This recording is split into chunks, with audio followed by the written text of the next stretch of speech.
জুড়ে দেই, মসজিদের সাথে যেন সুসম্পর্ক থাকে। মসজিদ সবার, মসজিদ নিয়ে দলাদলি নাই।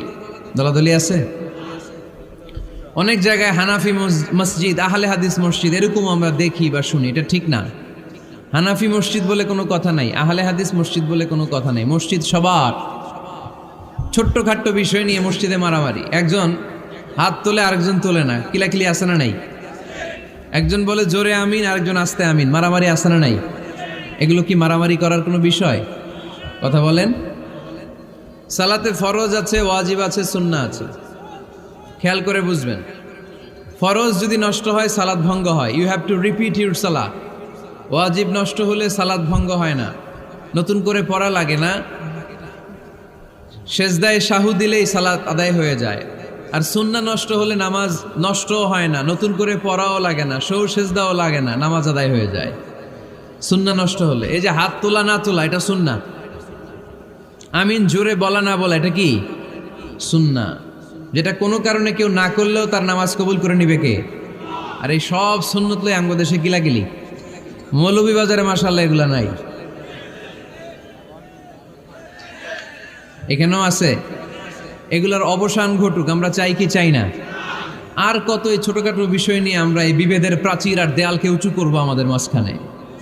কবে আমরা ঐক্যের সিন্ডিকেট করব? কবে? আর কবে সাদা মনের মানুষ হব? কবে? আর কত? অনেক হয়েছে, আর না, এবার থামেন। বিভেদের প্রাচীরকে ভেঙে চুড়িয়ে দেন। ঐক্যের এমন সিন্ডিকেট করতে হবে যাতে কোনো অপশক্তি এই ঐক্যকে ভাঙতে না পারে, বানচাল করতে না পারে। চিল্লায় বলেন ঠিক কিনা?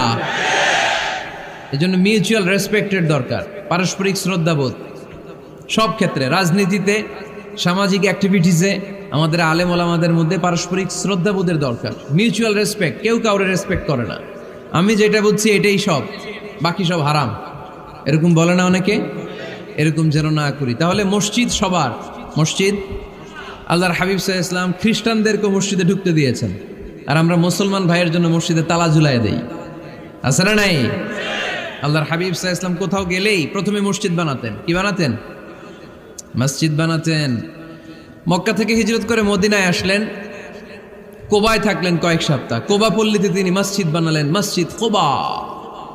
ওখানে প্রতি শনিবার কেউ যদি ওযু করে ওখানে যে 2 রাকাত নামাজ পড়ে, একটা কবুল উমরার সওয়াব আল্লাহ তাআলা তার আমলনামায় দিয়ে দেয়। মসজিদে কোবা বানালেন। তারপরে মদিনায় এসে মসজিদে নববী বানালেন আল্লাহর হাবিব সাল্লাল্লাহু আলাইহি ওয়াসাল্লাম, মসজিদে নববী। এটা ছিল আল্লাহ রাসূল সাল্লাল্লাহু আলাইহি ওয়াসাল্লামের বৈশিষ্ট্য। কোথাও গেলেই তিনি মসজিদ বানাতেন, মসজিদে নববী। হায় রে!